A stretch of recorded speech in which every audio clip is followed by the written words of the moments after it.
Hello, everyone, and welcome to episode 8 of the Sclubbies podcast, where we contribute to the open discourse between healthcare, science, students, and the public with your host, Timothy Jew.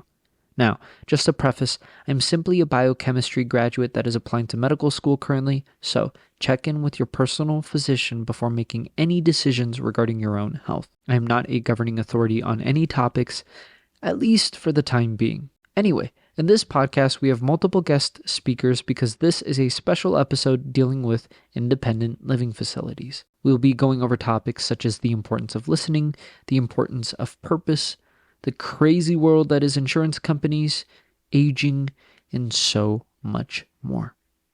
Please don't forget to like, comment, rate, subscribe, share, and all that good stuff. It really helps the algorithm and will get the information out quicker. Regardless, hope you all enjoy.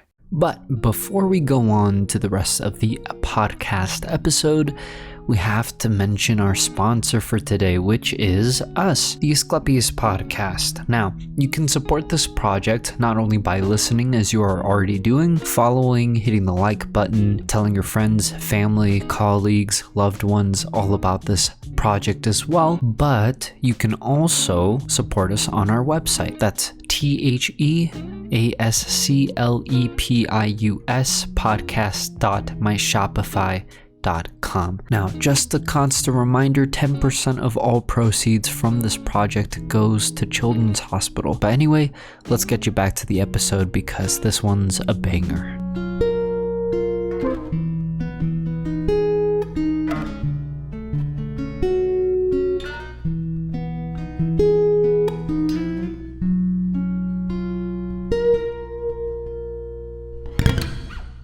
Oh boy, and girl, I am super excited for this episode today.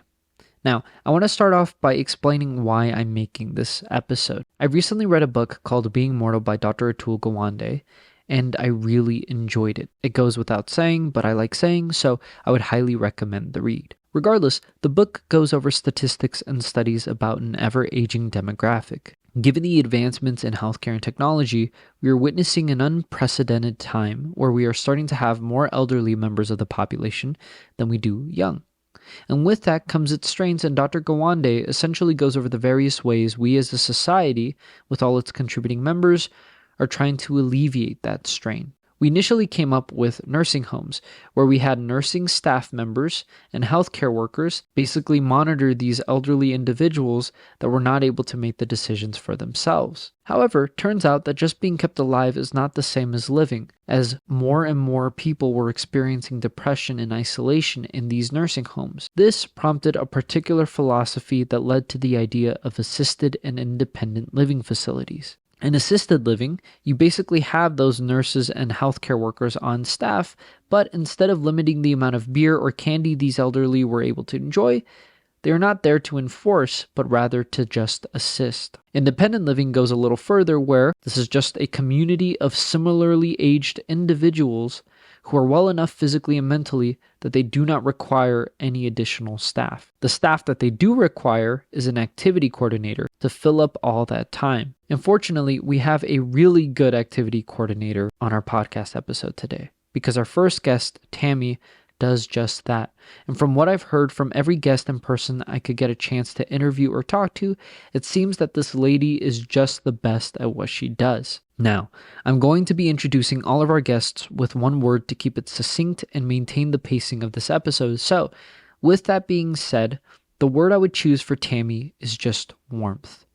There's just a solid warmth and passion to her character. You can tell that she doesn't just love what she does for work, because this seems to go beyond work. This is her current purpose in life. Anyway, I'd rather not speak for you, Tammy, and I know this introduction is just my take, so if you could I have you introduce yourself? Sure. My name is Tammy Stump, and I am the Resident Activities Coordinator at Brookdale Senior Living in North Boulder. Sweet. And how did you get into this line of work? Well, I was in more like a business role before this, working as a secretary in elementary school. And my husband and I moved here about a year and a half ago, and I felt like I wanted to make a change. And I had heard how difficult it was for seniors during COVID. Mm. And as I reflected on that, I thought, I think I really want to make a change in who I'm serving and who I'm working with. And Mm. instead of working with kids, students in an elementary school, I really felt like I wanted to work with the seniors. And they've given so much of their lives to their families and their communities and their country. And large part of me just wanted to be able to give back to Mm. them and to do something meaningful in this chapter of my life. So transitioning from elementary kids to geriatrics, I suppose, for lack of better words, how was that transition, and did you have any growing pains associated with that transition? No growing pains. Actually, it's so refreshing. Mm. There's a thankfulness that the seniors have after having gone through COVID and having lost so much Mm. social time and just the isolation, and being able to come here and bring things to life again and bring right now I'm an activities director, so it's still requires a lot of the secretarial organizational administration, but there's a lot of time that I'm with them. Mm. And so it's so rewarding being able to see the joy on their faces again. And all of our activities that I do are all because they've requested them. They said, Oh, okay. hey, I want to play cards again with friends. Hey, I want to do bingo again. Hey, we want to get into exercise again. And we want to go to these places on the bus. And I drive the bus. So Mm. I listen and I hear them. And some of them said, hey, we want a book club again. We want a Bible study again. Mm. Just so listening to them and being able to bring back what brings them joy and be able to offer that to them. There were no pains at all. It was just joy, and they're so thankful Mm. because they had lost so much that their thankfulness just is so meaningful. What's the most difficult part about your job here? Probably getting attached to the residents, and then Mm. if there are any health problems that they're going through, it's hard on the rest of the residents because they miss them. Mm. If they have to be in a hospital or a rehab or something. Um, and it's hard on me too because we do care for them a lot and we do have a lot of fun with them. Mm. And then you just miss their joy. And so just getting attached is a wonderful thing, and it makes my job so much more enjoyable than just coming in. It's more than a job, Mm. but it can make it hard too. Would you say that, like, that vulnerability of letting yourself be attached to the residents here, and then knowing that that could be a potential, does that sort of enrichen the job experience for you, or does that make it more of a scary thing to? No, for me, it makes it more rich Mm. because we value and treasure each day because you don't know what tomorrow brings, especially as you're aging. Mm. So I don't shy away from it. I embrace it, and so do they. Because if I held back, how do I expect them not to, Mm. and to embrace life together? So I just jump in with both feet with them. I'll sit at the meals with them and just talk and be a part of their table. Mm. And I run all of the activities and I'm in it with them. Mm. I don't just kick off an activity and then leave. I like to be in it with them. Oh my goodness, what a heartwarming and profound answer. This reminds me of my favorite word currently, which is vulnerability. Did you know that the word vulnerability, if you look at the etymology, breaks down to vulnus and ability? Vulnus means to wound or damage, and ability means to be able to. So the word translated quite literally stands for the ability to be wounded or damaged. Now, I have recently been reading the works of Dr. Gabor Mate, MD. The current work I'm reading is called In the Realm of Hungry Ghosts, Close Encounters with Addiction.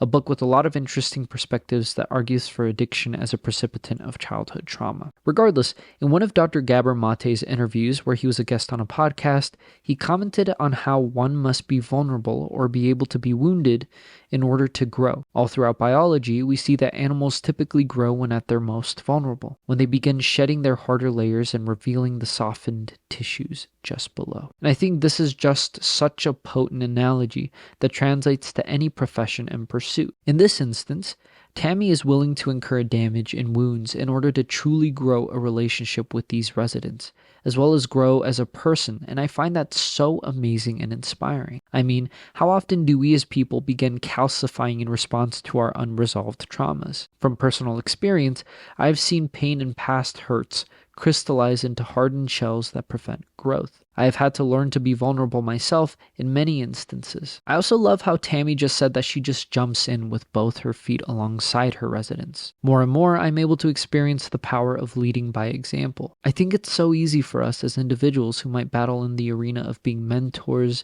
tutors, or teachers ourselves to get frustrated with people putting up their walls for safety. But I believe that viewing yourself as the common denominator and making changes with yourself should precede changes that you ask of those who you are responsible for in one way or another. A habit that I am trying to remind myself of daily. So I spend a lot of time, and there's a lot of joy. So then, I guess since we talked about the worst part of the job, what's your favorite part of the job? Spending time with them would be my favorite part. I don't love to be in the office and doing all of the paperwork and the computer work. I'd much rather be out with them. So being able to see them smile. Like we took a drive yesterday to El Dorado Canyon State Park, and when the paved part ends, the whole road is like potholes and dirt roads. We were laughing so hard as we went down the roads and into the canyon. And I went all the way to the end of the canyon, and they were just laughing as they bounced in their seats. And then some of them wanted to get out and hike, and my assistant was with us, and she got out and she hiked back with them along the road, not like one of the trails, but it's still, they were talking about it the next day, just what an adventure it was and how fun it was. We were safe the whole time. I was going about 2 miles an hour as we were going through, trying to avoid the potholes, but some of them we went in. And just seeing the joy on their faces the next day, oh, thank you for letting us actually get out of the bus and walk back. We have not hiked like that in years. And so just being able to help them live some things that they have loved in their past and let them do it again. And they lead some of my activities too. There's one of our residents who did art designing for magazine covers and stuff. And she leads our sip and paints with acrylic paints, and she's teaching us how to do still lifes and flowers. And so we do that once a month. Another one does rock painting, and she teaches us. And so I let them do and to lead and to teach, and just to see how proud they are of us. And I do the painting too. I don't just leave. I have one that I worked on, and every single time I'm in there doing it, and just to see them so proud of us, and how far we've come, and there's just a great joy in seeing them being able to live out some of what they did in the past, and that'll still bring them joy. And it's been fun, enriching.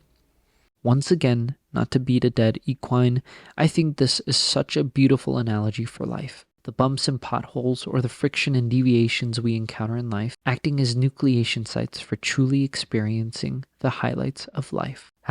Also, you may be asking yourself, did he just use the word nucleation? Well, yes, I did. Because I don't want any of you to ever forget that I graduated with a biochemistry degree. That's such a sweet little thing. It's making me feel all warm Oh, inside. oh, it's wonderful. And this morning, I led Coffee Chat and Challenge, and we start with judge court cases. Oh. So I read a few court cases, and they get to be the judge, and they get to decide. They all discuss it amongst themselves. There were about 10 of us there. And they get to see what they would decide, and they talk all about it. And I stir it up a little bit and say, well, why would you say that? And why would you say that? And then I read the verdict. And then sometimes there's even an appeal, and then there's a different verdict. And I said, oh, the appeal says this. And then after that, we do what we call flex your brain. It's like a lot of brain games, but we do it together. And so we did that for like another half hour. And then I always throw out a get to know you question, like who are your favorite friends growing up, or what was your first job? What was the craziest thing you did as a kid? Today I asked, tell me about when you learned to drive and what it was like. And they were talking to me about that there were only manual transmissions and there were no turn signals. They had to literally roll down their window with their hand, stick their hand out the window to make a left or right turn signal or a slow down signal. Then they had to be shifting with some hand while they were steering. Then as soon as you Wow. finish the turn, you've got to roll the window back up as you're trying. And they said that the joy they had remembering all of this, and to watch my face and my assistant's face go, what? Just because it was so strange to us. We had not really lived through that. That's a So just, lot. oh, they had such a fun time telling stories. And we stayed for an hour and a half up there, and it was just great. So we have a really good time here. First of all, I think it's pretty apparent at this point that Tammy is extremely passionate about her work as an activities coordinator. Anyways, how cool is it to be ripped away from your own life, so saturated with these thoughts of careers, obligations, indulgences, and just being able to experience something further removed from yourself, to listen to the life stories of those around you. I don't know, it sort of feels like a little good break from myself, social media, and me, and my, and mine. I love it. That's really good. So I did have a question. Do you ever have residents that are sort of resistant to playing with the activities, and do you ever coerce them into it, or how do they eventually transition into the activities, or how does that work? Well, there are some that are more shy and don't really come out and join us in a lot of activities. We'll usually go visit them just one on one and see how they're doing and say hi, let them know we miss them. And so some prefer that. Others, I have so many different activities that there's usually a different group of the population here that will enjoy each of them. Like the people who come this morning don't usually go maybe to the exercise, or don't usually go yesterday to the outing, or so different people do different things. And we have a whole nother group who does the Bible study or does the book club, or so there's usually something for almost everyone. Okay. But there are some that would rather not participate, and I try and see if there's anything we can do, anything that they need that I can provide them to help find joy. Some of them love to just sew, and they sew full outfits, gorgeous clothing, but they love to do that by themselves. And so just getting to know them and making sure they're okay and still enjoying, even if, because to me, the activities are fun and enjoyable, but to somebody who loves to sew on their own, maybe that's as enjoyable. It is as enjoyable as someone else who's joining in one of my activities. So everybody, it just makes their day meaningful. They're all different, whatever it is. So I just meet them where they are and allow them to have that space, but yet connect with them and let them know that we really are glad that they're here. And if there's anything that they want to join in, we welcome them. But we understand too that they can find joy in other ways. How often do you have residents that find it difficult to transition into independent living? Most of the time, they are really enjoying transitioning. Maybe there are one or two who are quieter, who prefer just to be in their rooms enjoying whatever they're enjoying on their own. And we go visit them and connect with them. But a lot of them, what I tell them when they first move in, if I see them in the dining room, and once in a while, like the first meal, I'll see them by themselves. And I'll tell them, please, can you do me a favor? And next time, the next meal, go up to a table where there's an empty seat and just say, hi, my name is such and such. I'm new here. Can I join you? And then I've seen them do that and they connect with people and then they form friendships and then they're not alone ever again. And so that happened a few weeks ago and it's just warmed my heart that, the person is so connected now. And she said, I'm so shy. I don't know if I can do that. And I said, please, for me, just do it. You'll really, really be thankful. And she did. And then we talked about it the next day. And she's like, okay, I did it. And now it's easier because now I have some friends. Oh, that's so sweet. So, yeah. So a lot of them, if they give it a chance and they're willing, even if they're shy, they're willing to go down and start those relationships. And we also do have ambassadors, we call them. And those are people who take them under their wing. Those are residents. And their job is to help them be introduced to other people, help them feel welcome and comfortable and show them where things are. Or if they have questions, it's a friendly face that they meet even before they come. Like on the tour, they'll meet them.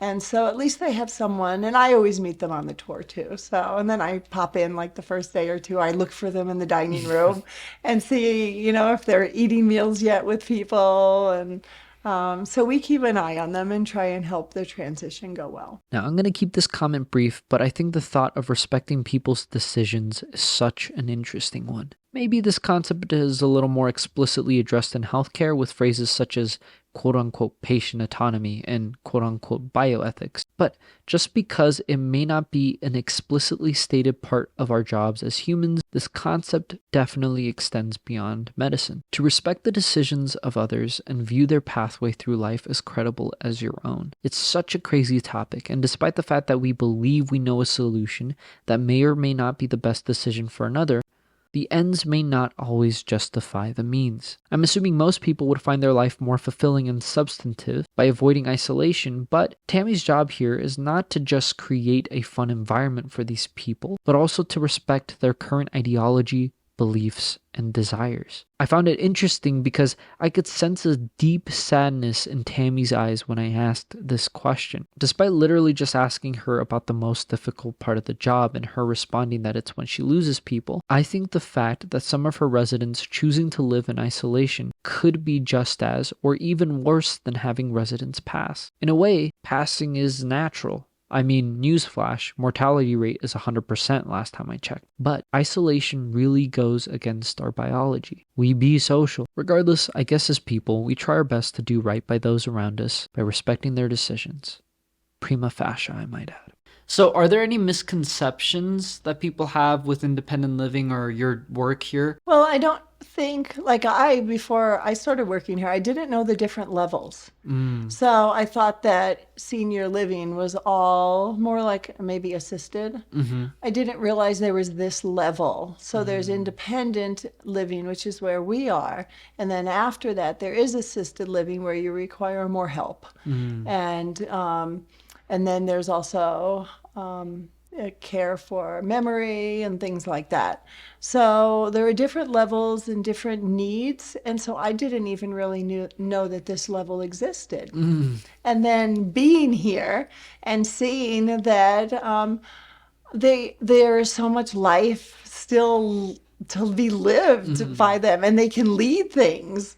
And we have someone who's been leading trivia for years and current events, and then the sip and paints, Barbara leads that. And so just seeing how much they still want to embrace life and how much they can still do. I lead fitness classes every day and they're not easy. And we use weights and we use, bands, and we work.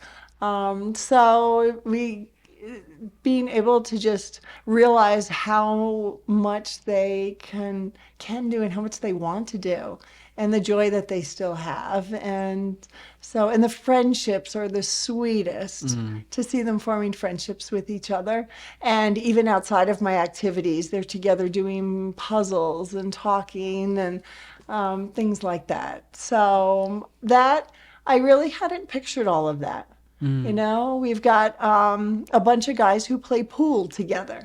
And right now we're doing pickleball in one of the atriums. So I have people, who would have thought that we would play pickleball, but residents can play pickleball still. And then we have some who love to play golf. So I have like a huge putting green that I got. And so that's up next after pickleball. So, and we have a resident who plays piano and leads us in Name That Tune. And so they're using their joys and their gifts and the things that they can. And I just didn't picture that. And I don't know if others picture it or if they're like me. And I just didn't know. This is all such great, heartwarming stuff. I guess my last question is for people who are planning to pursue a career working with the elderly and in independent livings, do you have any word of advice or word of encouragement for them who are about to embark on this journey? It wasn't something I set out to do. It just kind of came up that it was a passion now of mine. So just that you need to have a heart for the seniors and to coming alongside them and a joy in listening to their stories. And there is some, planning that goes along with it because I want to make it a rich time for them. So like now it's April, I'm planning May things. So you need to also be kind of more like events planning also. And a lot of just making sure you're listening to them and providing what they want that makes their day full. So just mainly all of that for me is just driven by my heart for them. So it's not something, I guess you can try and fake it, but most people in this Brookdale here where I work, we just have a great heart for our people. And I call them my people. They're not the residents. They're my people. So knowing that there is just a really great need for people like us, but that it should be led by your heart. Wow. Thank you so much. You're welcome. Now, this topic of listening will become a recurring motif throughout this podcast episode, so we'll dive deeper into that later. But can we just give a round of applause for Tammy? That was great. Now, get ready for our next two guests. And yes, I say two because they are coming in a pair. It's Dee Dee and Jean Emmons, a married couple. First of all, I'm just a sucker for elderly couples. The humidity of the room always happens to rise whenever I watch the opening scene from Pixar's Up. If you know, you know. Anyway, Dee Dee and Jean, similar to Tammy and our other guests, seem to be people who really thrive on this concept of purpose. Something I will get into later as well. If I had one word to describe Dee Dee from our brief interaction, it is that of selflessness. And if I had to describe Jean in one word, well, it would be sharp. Dee Dee, as we will hear, is a retired nurse, but just because she's retired does not mean she ain't putting in the work and helping those around her. As far as Gene, well, he used to work as a certified public accountant, and given his mind for numbers and logistics, he definitely seems to be a person that crosses his T's and dots his I's. If I had to use a word to describe them as a couple, well, the word I would use is cute, because as I said, I'm a sucker for elderly couples. Anyways, Dee Dee, could you introduce yourself? My name is Dee Dee Emmons. I'm a retired nurse. I am 80 years old, trying still to be active. I enjoy a lot of things here. The activities keep me busy, and I have opportunity to help people. Thank you so much. And then if I could have you introduce yourself and tell your story. What I have to say won't be much different from Dee Dee's. I'm not a nurse, My background recently, anyway, has been as a CPA and business affairs. I had a tax practice in Boulder for 15 years or so, and went to California and became a financial advisor for a corporation. That's the last job I had. There's many in betweens. I was born in a different business. My granddad started a funeral home in 1902. That's where I began in the funeral business. We come from a little town in the Midwest in southern Illinois, and I'm 80 also.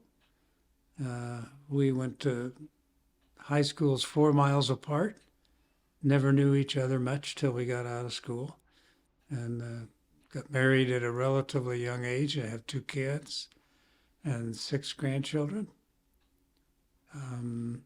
We ended up here in Brookdale, retired because of a daughter who lives just a few blocks from here who insisted that we were old enough that she didn't want us walking up and down stairs, running a larger home, etc. And she didn't want to travel all the way to where we were, which is just Longmont. She wanted us closer. So that's how we ended up here. So I guess, how did you two meet? We met in the emergency room.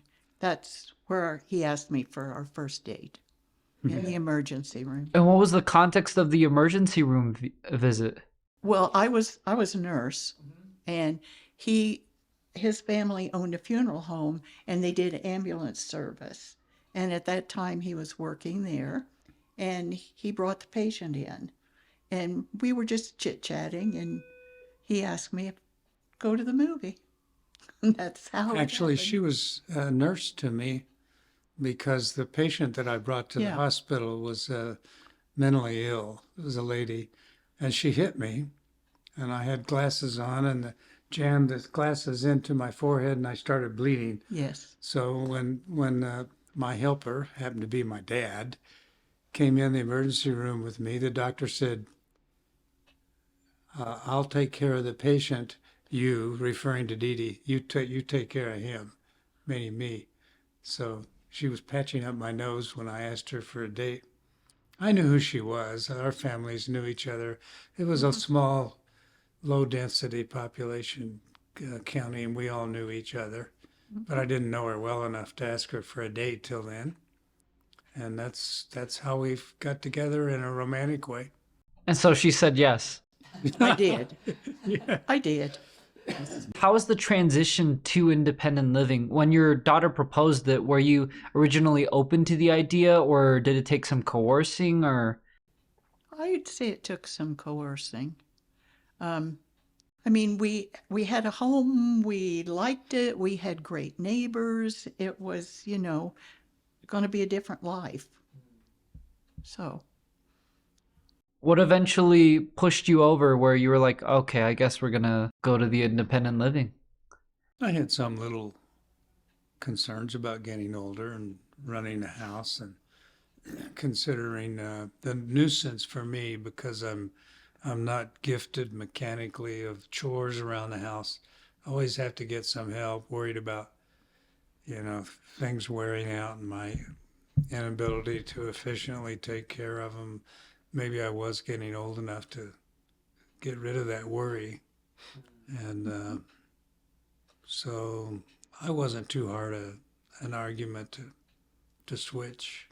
Now, I think it's inherently easy for us as people to be enslaved to our pattern recognition, categorizing others in manageable bite-sized chunks and separating people based on certain variables. To be honest, getting rid of that bias that we engender is not easy. It's something that takes engagement of our higher-ended thinking in order to suppress, and I definitely think it can be a barrier for this thing we call empathy. In this instance, if I were to hazard a guess, or just literally look at the statistics from our podcast, a lot of our viewers are on the younger side. It may be difficult to truly listen to our guests right now because the distinguishing pattern between the demographics of our podcast and that of our guest is that of age, but I would highly recommend that we extend our perspective so we are able to truly hear the voices of these individuals and enjoy their stories in these upcoming moments.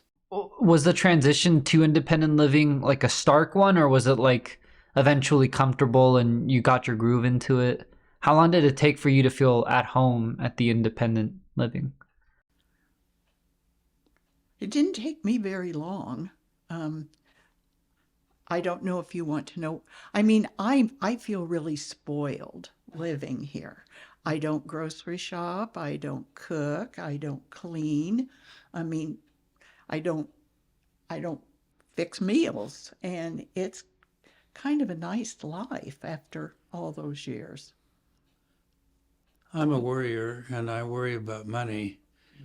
The first place we went was more expensive than this place. And it dawned on me one day that I might outlive my money. I might run out of money, won't be able to continue my rent. And it was more expensive than here. This place is safer financially. It's a puzzle as you get older. The answer to the question, how long am I going to live, could vary quite a bit. And I jokingly ask doctors and pastors and everybody, how long am I going to live? If you can tell me that, I'll let you know how much money I need. But nobody can answer that. So that bothered me a little bit, and it still does. And this place and every other place with whom we interviewed has in their lease agreement how much rent you're going to pay. They make it pretty clear that they, and they alone, have the right to raise your rent if and when they want to. So you have to have some trust that they're going to be reasonable. You know, if they raise the rent too much here, our income is relatively fixed, mainly Social Security. We'd be stuck. We could not be able to afford to live here, and there's nothing we could do about it. That was the lease agreement. So I'm assuming that was a stressor with like your decision to eventually transition over. Mm. You know, it's a fact that, for instance, this past year, last couple of years, inflation has gone up quite a bit, and the rent has gone up here. I think a reasonable amount, but it didn't have to be that way. They could raise it more than they did, and nothing I could do about it except move out if I didn't like it. So that's a little bit of a worry. We can't see the future. We don't know how long we're going to live. But that doesn't bother me very often or very much. No. If we had to, we could get help from our relatives, I'm sure. We won't live that long. We're blessed with a decent amount of Yeah. savings. So I guess both of you have very interesting backgrounds with financial advising as well as being a nurse. I guess since you were sort of attached to healthcare, as you started going through life, did your view of healthcare change at all?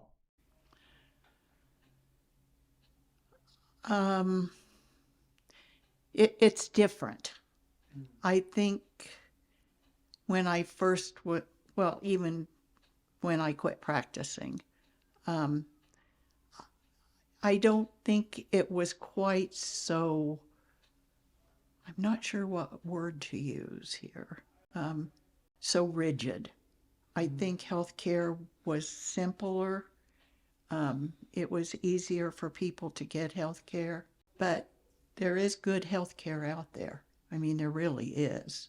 The bureaucracy of it is sometimes a little overwhelming for when you're on the other end practicing. So let's unpack this a little more because Dee Dee comments on a really interesting topic: the ever-evolving and changing landscape of healthcare.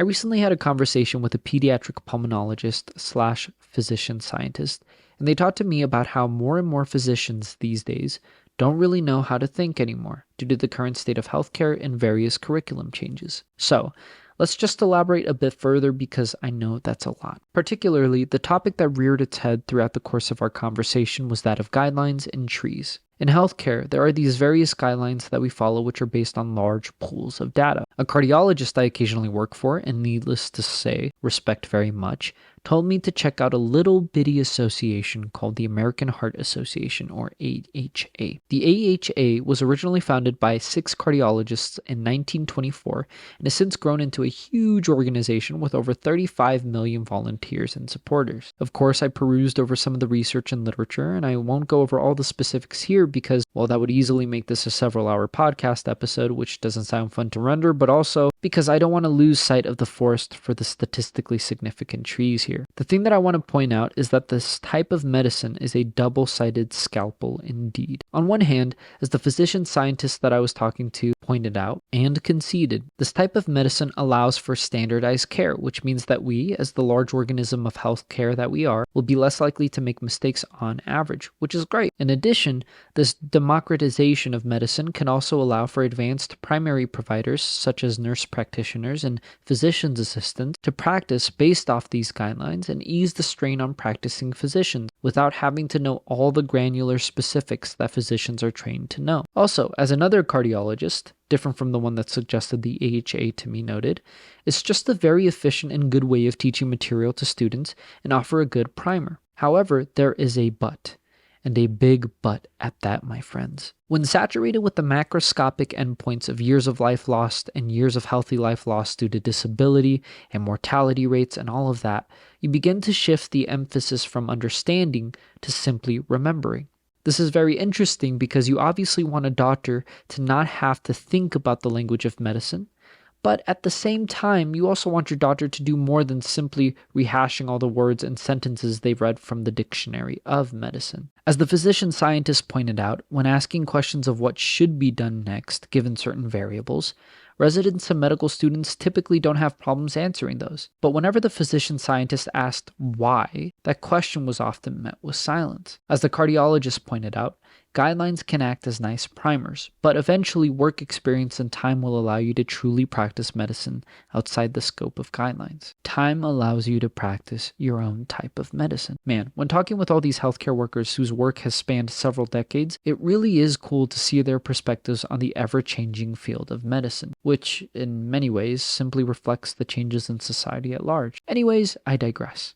And I think you bring up an interesting point because I think a lot of our healthcare is so intimately tied with financial aspects too. A lot of our patients at the cardiology clinic will defer treatment that would help them because their insurance companies won't pay for it, or there's just prior auths and friction and red tape and everything. You didn't ask my opinion on this, but the truth is, our medical insurance is a very important and needed part of our life. We're covered by a big insurance company, well known, you would recognize it, and well covered for a nominal price. It's a good deal. Yeah. And that's one of the things for which I'm grateful, that we're covered with good insurance. We've had combined with Medicare. It's a Medicare Plus plan. And Dee Dee was in the hospital for a relatively minor thing for 2.5 days, 2 weeks ago. Or no, more than No, that, 2 months ago. 2 months ago. Anyway, it doesn't really matter. The point is the gross bill was $47,000. Our share was $615. So I can afford the 615. And I think hospitals need to get things straightened out. It's scary to get a bill from them. I don't know why. I don't know whether you in your clinic charge a great amount and then lower it because of insurance or Medicare. I don't know, but insurance is kind of complicated, and what Medicare covers and what your insurance covers and so on can get pretty complicated and scary. And it's probably the most active part of our life right now is keeping track of our appointments to take care of our health. Dee Dee's got an ongoing problem with rheumatoid, and as we get older, we get more problems like that. She can't drive, so we're stuck with one car, one driver, I can't see. and yeah, so I'd say health concerns are our main worry, and also our main blessing because we are well covered. Yeah.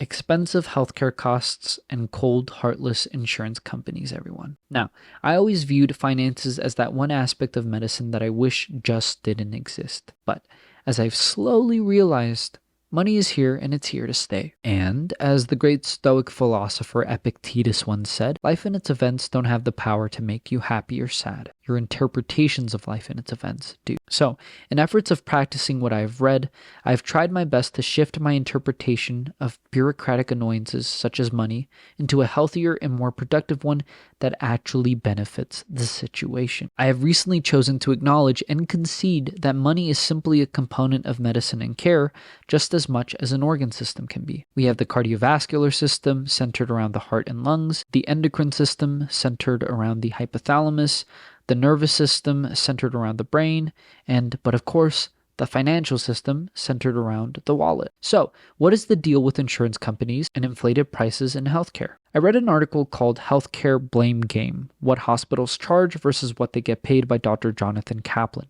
And the article essentially goes over the reasoning behind the craziness that is our current American healthcare. Essentially, most hospitals try to offer care to everyone that walks through their doors, which is obviously the right thing to do, right? Well, this creates a problem because some people might not have insurance or other ways to actually pay for their treatments. This is not just a problem for the individual, but also the hospital itself, because if there's not enough cash influx to the hospital, well, then it shuts down and then no one gets care. So, what to do? Well, the hospitals will charge inflated prices to individuals that do have insurance so that the hospital will hopefully be reimbursed more money, stay in business, expand, and all that good stuff. You might be saying to yourself, oh, those poor people with insurance being exploited by the healthcare system and also being exploited by those without insurance.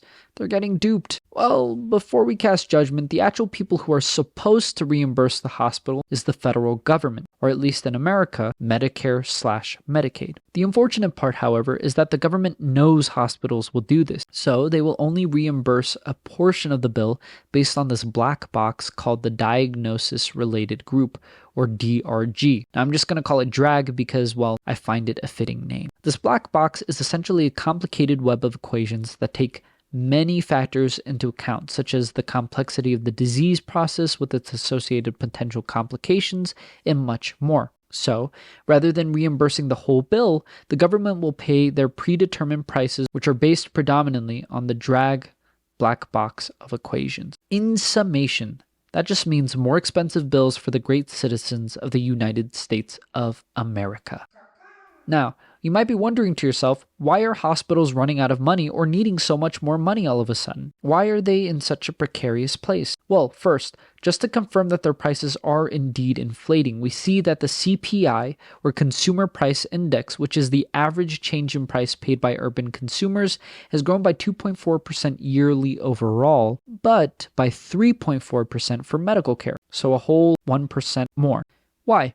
Well, there are several theories, and none of them sound easy to tackle, and none of them sound like they would be easily studied through statistics because it can get complicated real quick. The first thing to note is that we have an ever-aging population, as initially said in this podcast episode. The United States Census Bureau showed an increase in the percentage of people over the age of 65 from 12% to 16% between the years of 2010 and 2021, and upon extrapolation is predicting that that number will reach up to 20% by 2030. With that trend, there is an expected increase in the amount of people that will apply or be eligible for Medicare, subsequently increasing the cost of Medicare. Yikes! Second component, we have the fact that technologies are just advancing and improving, which comes with a lot of overhead and inherent increases in pricing. It's sort of like a drop in the pool where the tiny initial splash subsequently causes giant tidal waves of legislation afterwards. Third, we also have healthcare systems that are overcomplicated by bureaucracy,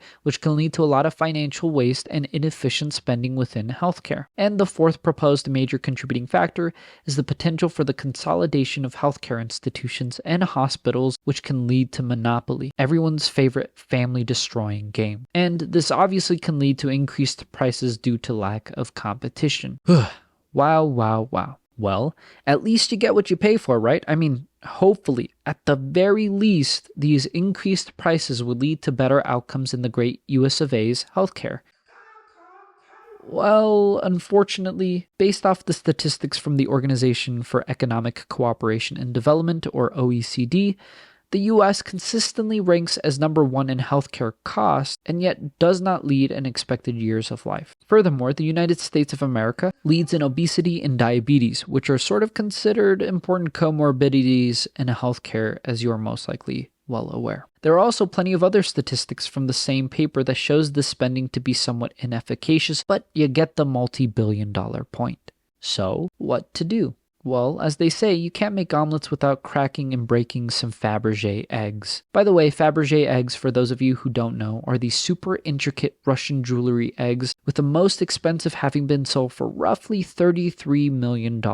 Child's play when you compare it to the cost of a bill for an average emergency department visit. The thing is, when looking at a slightly higher resolution view of the thing and getting slightly more granular, there are many people who require jobs, and cleaning up all that overhead might sort of get rid of those jobs, which could, in many ways, increase the amount of sick people or uninsured individuals needing care, which consequently increases strain on healthcare, and might not even fix the whole situation. So either way, you can choose to cut down what is deemed as unnecessary, but you can't be guaranteed any of the benefits. Analogous to our own bodies, when looking at the organism that is healthcare, you can't just isolate one protein or substrate and tamper with it, expecting the desired outcome, because as we know, the various species within this transient pocket of defied entropy we call our lives can be a part of millions of pathways, both known and unknown. It also just seems to reflect this theme to me about how overexposure and saturation has permeated its way into every interstice of society, whether it be our media, our education system, or in this instance, our healthcare. There's just a lot of noise without any substance or meaning, without any meaningful endpoints and no clear-cut solutions. Off that tender and sweet point, let's stop talking about the institutions and start talking about the people that this most likely affects. The elderly and the sick. How do people cope with all this? I mean, I hear some folks that come by the clinic having to pay $600+ on just one of their medications sometimes, despite having insurance, and while living off of fixed incomes. In addition, just to out one singular component, with pharmaceutical companies and purchasing drugs, you see that sure, there are some avenues of retaining your hard-earned money, but to do so requires jumping through several hoops of binary on websites and other inconvenient methods. As I am to hazard a guess, despite not having access to any data, I'm assuming that the percentage of people actually getting discounts and financial help off of these websites significantly depreciates click after click. I would also assume that not many people will know that there are ways of easing the financial strain by looking through these little discounts on these various websites because, I mean, where do you put that information in your lucrative money-grabbing commercial? Do you just throw it in at the end while Eminem is rapping out all the potential side effects and relevant information at 200+ beats per minute? With medicine these days, I've not only seen a translational error with the medicinal component, but also the technological one. It really does seem like certain things are being exploited to maximize the profit of these big companies. To actually end on a positive note, there are people who do care about your financial health as well, and you can get resources and help via things like the Healthcare Blue Book, as well as medical billing advocates who will try and help guide you through the scary world of healthcare, while the healthcare providers guide you through the scary world of disease. I guess there may be some people that are less fortunate with the health insurance, so... Yes. I'm sure. Oh, I'm sure. yeah. So I guess I have a couple of questions from our listeners. The term success gets thrown a lot around in our careers and in our lives. We're always striving for this ever enigmatic pursuit. How has your definition of success changed throughout your life as you aged, I suppose? For me, I think as I've aged, it's more what I can help with instead of having a salary. It's what I can do. I don't know if that answers your question. Here, I feel like I can be of help. And that's a nice thing. I do. And it's self-satisfying. You know, I'm able to do something to help someone. I like that. But that's what you do when you're a nurse. I mean, you help people. So Has your definition of success changed throughout your life? Sure, money's a lot less important. Um, it would take too long to explain how I transitioned from starting life as a funeral director and ending up as a CPA, but a lot of it was money driven. Not that there wasn't a good living in the funeral business, but I knew there was a good living as a CPA. And I went back to college to qualify for that, thinking I was going to become a school teacher. And it dawned on me, school teachers don't make enough money. That's how I ended up in accounting. But now that's not so important. Um, since about the age of 40, I have dedicated and rededicated my life to Christianity. And I've joined a couple of groups that meet a couple of times a week, other Christian men, and it's given me the greatest satisfaction in my life. And I get up here every morning thinking, as Dee Dee does, there's someone out there with all these old people around who have a question or a problem, something with which I can help. And that's the reason to get up every day. You know, I can help. There's somebody out there that I can help in some way or another, including, of course, my own family. And like other grandparents, I care more than anything about my grandchildren, and I want them to be happy. I want them to follow more or less the same morals and ethics and so on as I. It's awfully hard to keep one's mouth shut when you get an opportunity to advise your grandkids and you've got your kids in between and you got to let them be the boss. So I talked a lot. So anyway, I'd say my reason for enjoying here is the opportunities to help others in one way or another. Plus, we're retired, so we can make a lot of spare time, and we can use it any way we want, including, in my case, I write editorials, my opinion, for the Wall Street Journal, important papers, you know, and they print them. So I feel like I have some influence, and I want to share my Christian faith and values. Purpose. Dear goodness me. Now, I know I've been talking a lot this podcast, but I mean, hey, it's my podcast, so let's talk. Purpose is a very important topic to me, and in fact, I'm planning on making a video on my personal YouTube channel, at Timothy Jew, about this very topic. So, I've received many questions regarding this podcast project. How much money have you made? Do you like editing?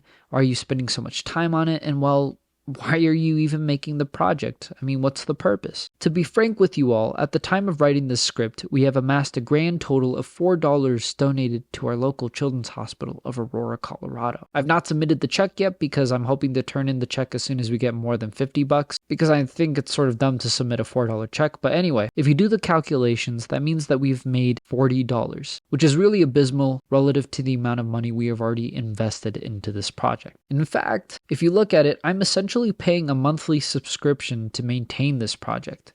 But I feel like instead of spending money on a monthly subscription to Netflix where you can enjoy consuming the messages of others, I'm spending money on a subscription that helps me further carry out my self-assigned purpose. And that to me is priceless. I'd gladly spend hundreds of dollars to have a sense of purpose. Because without purpose, I mean, what the heck am I supposed to chase? Superficial, transient, evanescent appeals to my physiological desire? Psh, nah, that's not a life I wish to intentionally pursue. And when looking at Gene and Dee Dee, I really like how as you progress in life, you redefine your purpose. It's amazing to me that this theme of purpose changes from superficial things such as money to helping others. Despite all the new limitations that come from aging, a solid sense of purpose can drive anyone to take another breath and continue to rage against the dying light. Also, I think it's really cool that just because there's nothing explicitly stated for you to do, you can make your own sense of purpose and help in many ways, such as going above and beyond at your job to help people live their lives to the fullest, as Tammy has done, using your prior skills as a nurse in Dee Dee's case, helping others find a sense of belonging and redefining their lives through something meaningful such as religion in Jean's case, and as we will see with our next guest, hosting trivia to help others have fun. But anyway, we'll get into that later. Okay, so this question is by Yvonne Jolly, and she asks a pretty deep one, at least from my perspective. But if there was something you could have done different, what would it have been? And maybe we'll have you go first, so in case that the time comes, you can head out first. I'll keep it short because it probably wouldn't be interesting to your listeners to know the details, but there are a couple of times in my life when I lied. I wasn't honest with myself or my dad or somebody important to me, and I had deep regrets about that. So my advice would be yourself, be honest, open. Don't lie to make yourself look better, because in the long run, that doesn't work. And so that would be my advice. Another would be in my own particular life, again, too long a story to tell the details, but to be very careful with folks or pets that you love. Protect them. Don't let them down. Don't let that puppy run out in the street. Those are sad moments in my life because I did not take proper care of something that belonged to me. So be honest and be careful. That's my advice. Yes, I would have gotten more education beyond my nursing. There are nurse practitioners, but at that time, those weren't really very available. That was a long time ago. So, Sweet.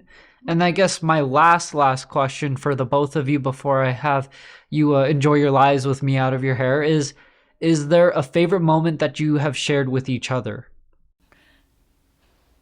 I need to think about that a minute. well, I think our trip to Europe was fun and we had a good time. We went with friends and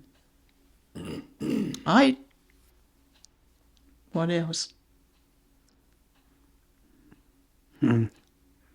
That's a good question. Yeah.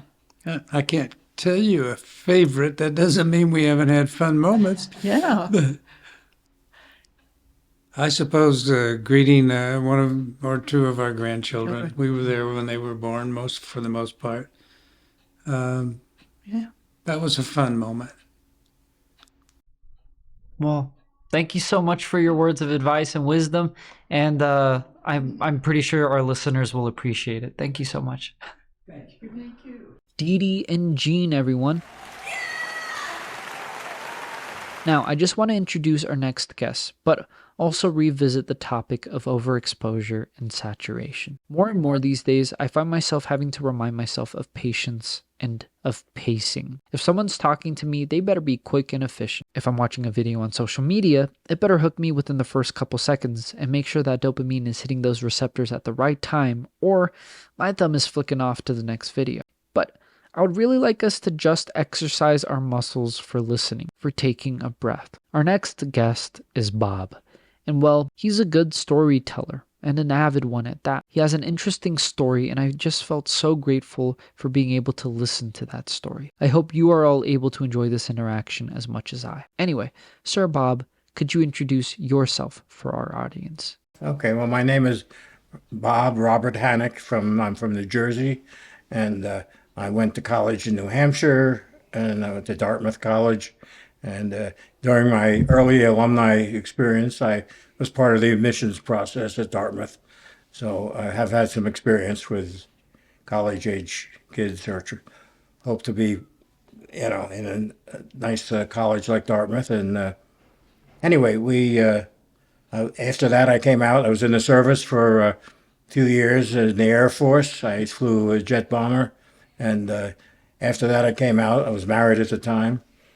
I went into business. I became a stockbroker in New York and eventually an allied member of the New York Stock Exchange. So I've had quite an experience in the finance business, and when I got done with that, after retiring in 2005, I became a school teacher in the local public schools because I still wanted to work and I enjoyed the children and kids, and so I taught middle school mostly. I taught kids, but from ages K through 12, I was certified as a teacher, and I had to go through a little bit of a interview process and testing and so on, but I became a teacher in the public school system, teaching mostly middle school, but anything from K through 12, I was certified for in New Jersey. So I did that for quite a while. And then I started a business of my own where I drove people in their own cars, more or less like a chauffeur. Mostly it was meant for airports and things like that. And I drove all over the eastern part of the United States. I had one particular client who was a CEO of a national company is here now living in a nearby town, and he hired me. And for the next 9 years, along with teaching school, I drove him to business meetings and to visit plants and things like that. They were the largest manufacturer of pallet rack. I don't know if you know what that is, but it's the steel racks that are used in warehouses and distribution centers Oh, to hold the pallets that contain merchandise and other things for sale and but in storage. And he's I had to drive him around because he was functionally blind. He'd had an injury, and so I was his eyes and his driver. And I did that for 9 years and enjoyed it a lot. And at the same time, I had my other occupation of teaching, so it was good. And I also I had bought a farm in New Jersey in 1985, a horse farm, and boarded horses for people there, as well as had 7 horses of my own on the farm. And it was a nice experience, and it was a beautiful spot in New Jersey. I don't know too many people know much about New Jersey, but New Jersey is quite a beautiful state, and I enjoyed that part of my life. I mm. was already in my early 80s when I started. Well, my late 70s, let's put it that way. And I liked having something to do. In addition to running the farm and taking care of the horses, I also had a I raised dogs. Uh, I started with Old English sheepdogs back in the 60s and 70s, and moved to Shetland sheepdogs from there, and then wound up doing the same thing with Norfolk Terriers, and they were show dogs mostly, and some of them are still showing down in the Florida area. When my wife passed away in 2017, Mm. I moved to Nevada for a short period of time to live with a niece, and then I moved here because my son lives in Boulder and is a counselor here in Boulder. So Mm. I wanted to be close to him, and that's where I am. What an eventful life. Thank you so Yeah, much for your service, first of all. you're Um, welcome. I guess I have so many questions from that. That was a Sure. lot to unpack. The first question that I wanted to ask was sort of more related to the independent living situation. So it seems like you Hmm. led a pretty active and eventful life. I did. Um, at what point did you find yourself transitioning to independent living, and was that transition okay for you, or was it a abrupt transition? No, it was okay. My wife passed away 6 years ago in Mm. 2017, and from cancer, and I had to help her through, of course, the final months of treatment and so on. And then she passed in October of 2017, Mm. and about a month and a half later, my niece, who was helping me with her final days, my wife's final days, asked me if I would live with her in her home in Nevada. So we packed everything up that I had, and Mm. after we got all the final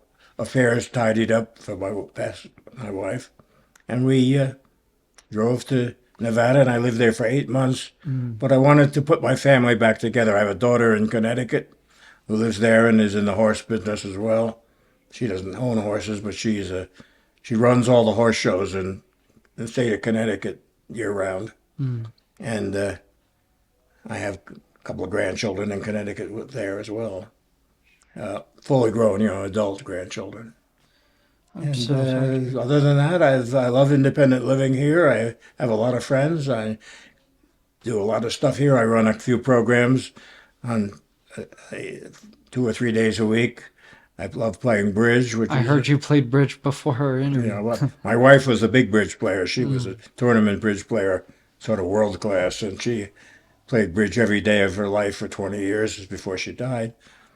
Consequently, I love bridge, but I'm a everyday kind of kitchen bridge player, Mm. and we do it twice a week here. Additionally, I run a trivia program here twice a week, where I Oh. get questions off the internet, and anybody who wants to come. I usually have about 10 or 12 people from the building who come, and we I give the questions and they give the answers, and I try to make it fun and a little humorous if possible.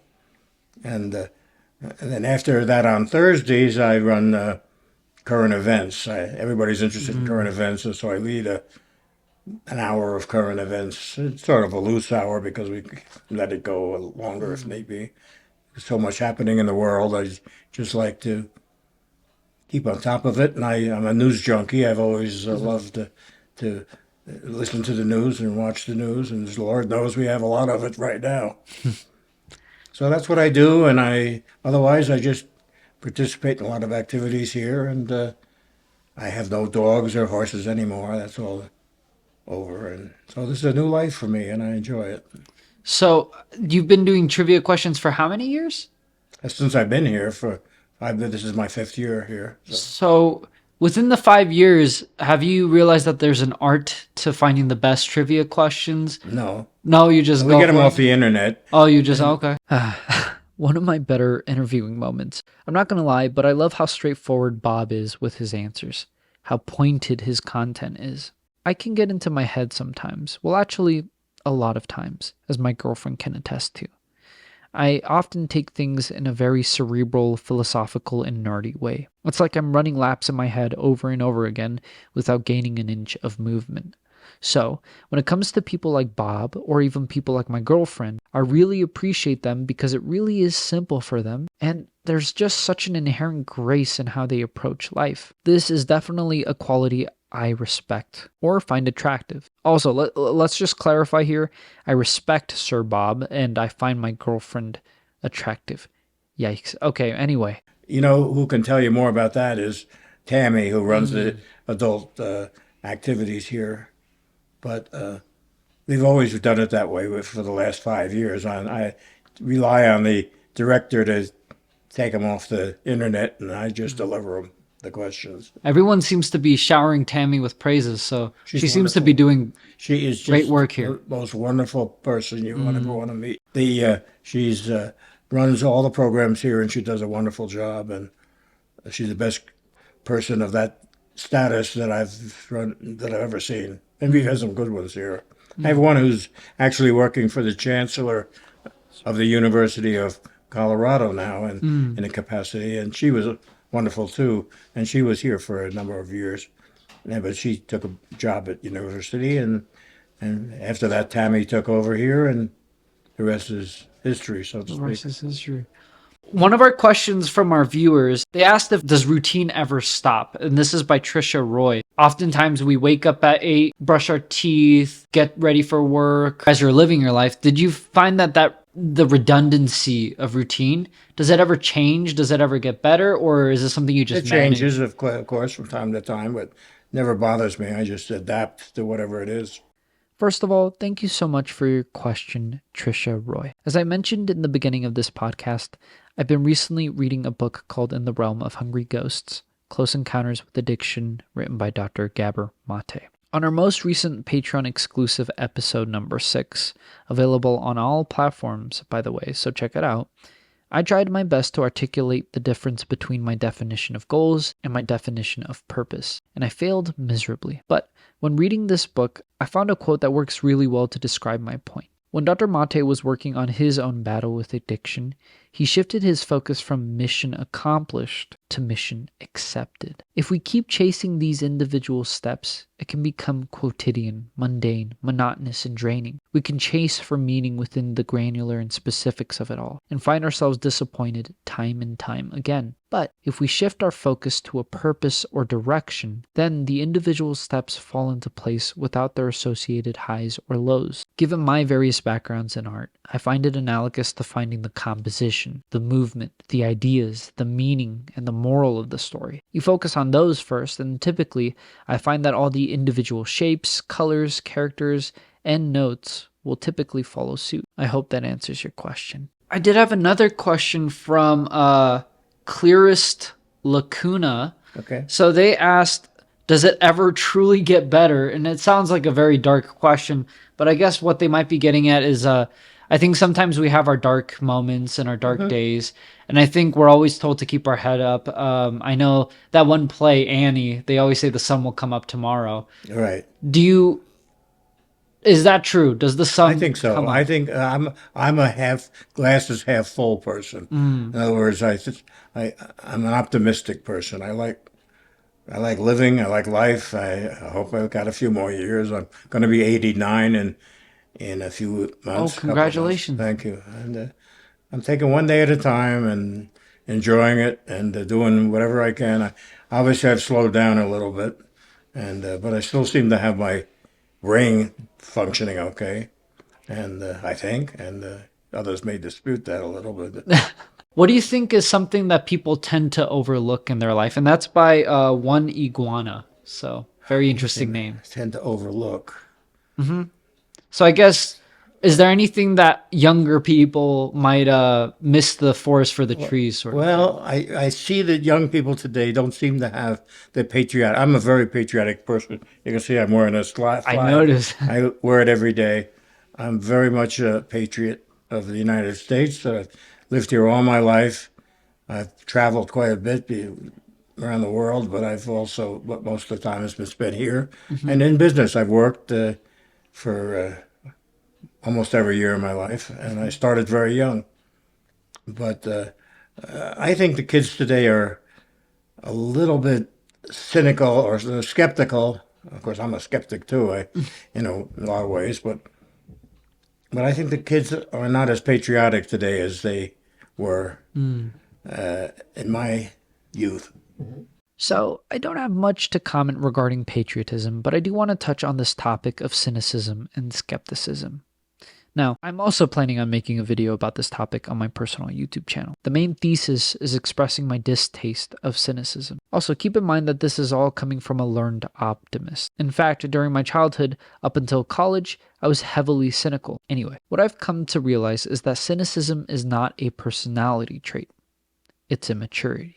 It's something you overcome and suppress with life experience. I mean, cynicism is so romanticized in our society, and it's often associated with intelligence, but I would just like to point out that from my limited sample size at least, cynicism is such a superficial measurement of intelligence. It takes basic pattern recognition to notice discrepancies between an ideal and real situation, but it takes creativity and intelligence to resolve the issue. Also, if you can do all of that with a good and positive attitude, you might as well. As I'm growing older and further refining my own purpose of life, I find myself playing with the concept of both fighting and guiding entropy more and more often. For instance, I think that medicine is a natural and graceful pursuit, as I view doctors as built-up piles of resources, including energy, time, and love. And then it just makes sense for that buildup of resources to entropically distribute amongst the populace, to those that lack those resources, in a crude sense. However, despite the fact that I am an agent of entropy in that regard, I also find that my self-appointed purpose in life is to fight against that entropy. to help others make as much of a mark on the world as I hope I am making. If I am distributing anything back into this world, I don't want it to be the waste and trash that I can find myself complaining about. I want it to be the happiness and joy that I experience from those around me. Perhaps we can be a little cynical as an upcoming generation stuffed with the superficial and starved of substance. It seems like no one can be trusted in the media these days, and we find ourselves too often idolizing individuals because of the brief sound bites and romanticized clips we see of them. Perhaps we have misplaced our trust in the government for so long that instead of trying our best to help reform and change, we simply complain. I mean, I have no idea. I don't know. But regardless, I hope that we can slowly choose the road less traveled, the road of the well-informed optimist. But I could go into that in more greater depth with anybody who wants to discuss it with me. And I'm a good listener, so I'm happy to hear the opinions of others, and I'm not afraid to say I'm wrong if I'm wrong, and that's the way I operate. Sorry for butting in again, but another topic on my mind is that of our species, humankind. It makes so much sense from a biological standpoint to have a population with well-diversified ideas. It enriches the range and variability of the theological and ideological genes available to us, so that should a cataclysmic event occur where we need to reinvent how we think, hopefully we have enough varying perspectives that we are able to weather the storm. Well, what's the most important life lesson that you've come with? I think it's important to respect others, and of all religious faiths and pursuits and opinions. I'm a little bit of I'm not just a little bit, I'm a conservative, and that's the opposite to what most of the kids in college are today, particularly in the colleges I came from in the Ivy League. But and that hasn't changed a lot. They're still very liberal minded, and that's okay. I accept them for what they are, and I just want them to accept me for what I am. But I am a true conservative, Okay. and I'm not a member of the Republican Party, by the way, but I lean that way. And then I have a question from It's Gelato. They asked, where have you found happiness in your life? A lot of that's come from animals. I've been an animal lover all my life. I've had dogs all my life and cats, and I've also had, in the last 40 years or so, I've had horses. So I've been caring for animals. If there is this next life, I don't think there is, but if there is a next life, I'll probably come back as a veterinarian because I love all kinds of animals, except snakes. I'm not a snake person. You're not a snake person. I totally agree with you on that. Snakes sort of freak me out. What's the most important lesson you've learned being a substitute teacher for so long? Listen to the get children and listen to others, learn from them, and I think listening is more important than talking. That would be my one thing, but there's probably other things if I had a chance to think about it. Revisiting this topic of listening, there is a quote that I've recently added to my little mental library. Igor Stravinsky once said that to listen takes effort. To hear is no merit. A duck hears also. Now, no offense to any ducks listening out there, but it really does seem like a very important lesson to not just hear what is happening before you, but to actively listen. As I have said previously with Dr. Nancy's podcast on episode 6, it feels really good to have someone intentionally listen and soak up your every word. Similarly, I will say that it feels really good to truly listen to those in front of you as well. Now, the process of listening is a very hard thing for me to accurately define, as I often find myself hearing instead of listening.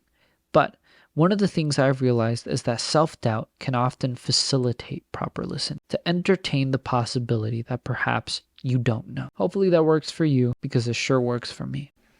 And then, what's your favorite life memory, or favorite memory that you have? Well, being in the Air Force was good. I was fortunate that I didn't have to go to war because there was no war at the time during the late 1950s and the early 1960s.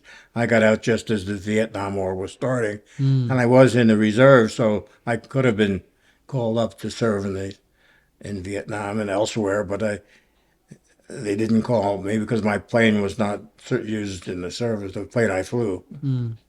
And what did you enjoy about being in the Air Force? What was Just the people I met and served with, and being a good citizen and serving my country. I'm ready to die for my country. I always was, and fortunately, it didn't happen. But anyway, but I love flying, and so that's why I joined the Air Force ROTC, got my commission, and then went to spend most of my active duty in flying schools.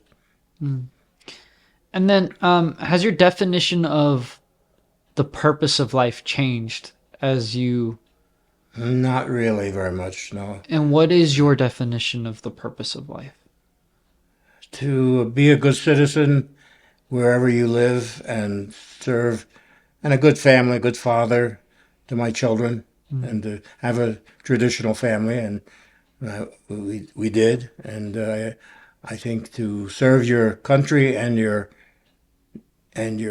where you live, so you give back to the community and to the country because the country's been not because it's been good to you, but because it's the right thing to do.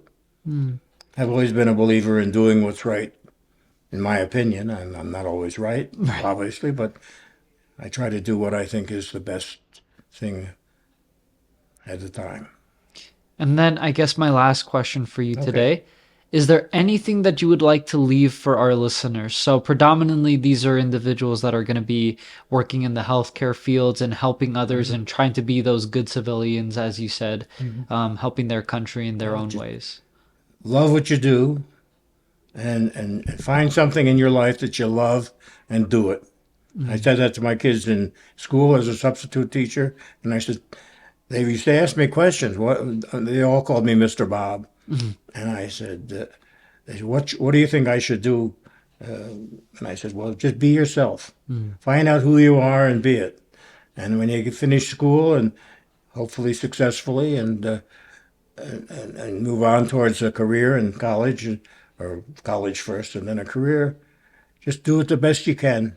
No one's going to ask you to do more than your best, but work hard and just do the best you can. Anyways, to conclude this special episode, we learned about the importance of vulnerability in placing yourself in a situation for potential hurt and damage in the hopes that you can grow. We learned about the power of purpose and how life is always worth living if you got some force, some pressure, or some direction that you aim for, such as helping others. We talked about the behemoth that is health insurance and inflated prices associated with healthcare, talking about all the sadness to be had regarding the crazy organ system centered around our wallets. We learned about how cynicism sucks. And finally, we learned about the importance of listening, like truly listening. Talking about listening, thank you all for listening to today's podcast. If you enjoyed the podcast, hit the like button, comment, subscribe, rate. It really helps. And if you didn't enjoy the podcast, or you just feel like some constructive feedback is warranted, please also comment below. Anyway, this is the Asclepius podcast with your host, Timothy Jew. The next episode will be episode 9 with one of my colleagues and closest friends, Anushka Singh, talking about pursuing against prejudice. Really excited for that one. Adios.